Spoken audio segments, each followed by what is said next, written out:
Welcome back, everybody. You're listening to Health Navigator. I'm your host, Abe Casbo. Thanks so much for being with us. Health Navigator is sponsored by Raritan Bay Medical Center in Perth Amboy and Old Bridge, New Jersey. Check them out at rbmc.org or on Twitter at myrbmc. So the Twitter handle is at myrbmc. We're pleased to have with us Dr. Eugene Isola. He's a dentist at Raritan Bay Medical Center. Dr. Isola, welcome to the show. Hi, how you doing? Thanks for having me on. My pleasure. You know, summertime is almost here, and when it comes to outdoor activities and sports, you know, what's the deal with mouth guards? I'm seeing lots of commercials. I'm seeing lots of information on mouth guards. Should people be using them when they do these outdoor activities? Well, sure. You know, the nice weather always gets people outside moving a little bit more than the cold winter brings. But some interesting statistics. Actually, the National Youth Foundation reports that 5 million teeth a year are knocked out, which is an amazing number. Even I'm shocked at that. But and about 200,000 injuries to the mouth, actually, just in this country alone, are due to sports injuries, and a lot of them have to do with not wearing your mouth guard while you're moving around out there. So, I think it's really an important thing to actually have one made professionally, and certainly wear one if you're going to be involved with any kind of sports. Take me through the process of making one of these things professionally. When I played high school sports, I went down to the sports store and I got one of these things. We melted them, put it in my mouth. Why should I have one made professionally? Well, certainly, the bite and boil type of mouthpiece is, more commonly used. People get them in the pharmacies, and they're still available. But really, the effectiveness of those things are not good. A professional one is going to be custom made. We have thermoplastic materials that are vacuum made with a laboratory, and especially for a competitive athlete, a higher level athlete, breathing and speaking becomes a great issue. You're going to be able to perform better if you have that good fitted mouthpiece on. So there's a big difference between the two. And aside from football, which is the most obvious to me, and I've seen it some in basketball, are there more sports or different types of sports that we ought to be considering wearing mouth guards? I don't see it much in soccer. Well, again, interesting statistic for you. Football, where mouthpieces are mandatory, there's actually less than 1% injuries to the mouth. But in other sports like basketball, where they're not worn, actually they predict about 34% of all injuries involve teeth in basketball. Things like skateboarding, I mean, things like skateboarding, bicycle riding, soccer. Those are places where people typically, even in skateboards, bike, you wear a helmet, but typically we don't wear a mouthpiece, and the injuries to the mouth are high. They're very, very high. So again, a fitted one, professionally made, is going to definitely do a job correctly and allow you to breathe correctly, speak correctly, communicate if it's a team sport. So, you'd be surprised. But again, where they're mandatory, sports like football and the incidence is much, much lower, which is, again, another shocking statistic. Yeah, that's interesting. Before you mentioned the material, can you explain some of the materials in the custom-made mouth guards, and how safe are these materials for us to be putting them in our mouths?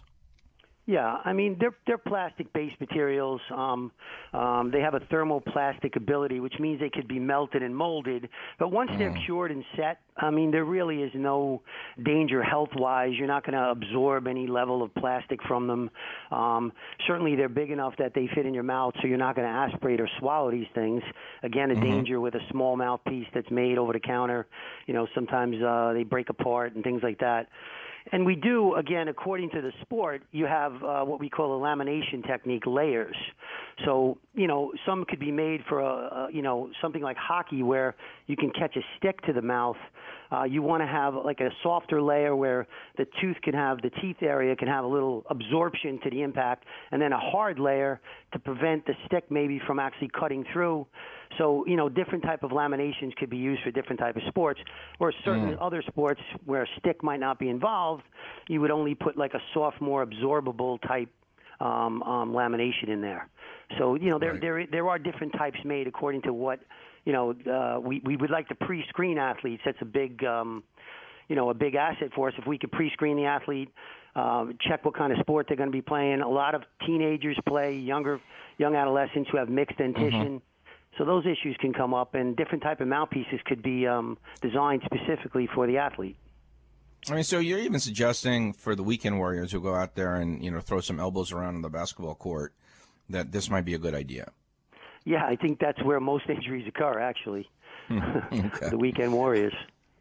In terms of replacement of these mouth guards, is there an expiration date, or is there, should I replace them every season or every week? What can you shed some light on that? Yeah, I mean, adults are kind of done growing, so their mouthpiece, if they keep it clean, and take good care of it, they certainly can get quite a few seasons out of it. Again, a younger child is constantly evolving and growing. Their mouth size changes, their teeth fall out. So some of the younger athletes may need a more frequent change of their mouth guard, but. Again, if we pre-screen the athlete, we can design for some growth. We can remove a bad tooth or something, again, to keep that custom fit in place, allow for some growth by creating some space before the design of the mouth guard is made, so the athlete may get 2 or 3 seasons out of it. But again, that would require pre-screening. So, right. Yeah, but I think certainly adults can get 2 or 3 seasons out of these things if they're taken care of correctly. And speaking of taking care of, how do you take care of stuff like this? You put them in water, or how do you clean them? Believe it or not, I think the best way to clean these things is just good old-fashioned soap and water. You can use some toothpaste or some baking soda. These kind of things definitely help keep the microbes down. But you certainly don't want to use anything alcohol-based or any heat, because that can deform the plastics. Right. So, like Listerine isn't a good idea. Those kind of things would not be good. But basically, soap and water is a great way to keep it clean. Well, we've got about a minute to go. I mean, you're basically your final. Let me ask you one other question real quick. Are you seeing more people coming in for custom-made mouth guards? Unfortunately, I don't know if I'd see an increase. Usually it's after someone has an injury, and that the next season comes around, and usually mom doesn't want it to happen again, so she'll make the.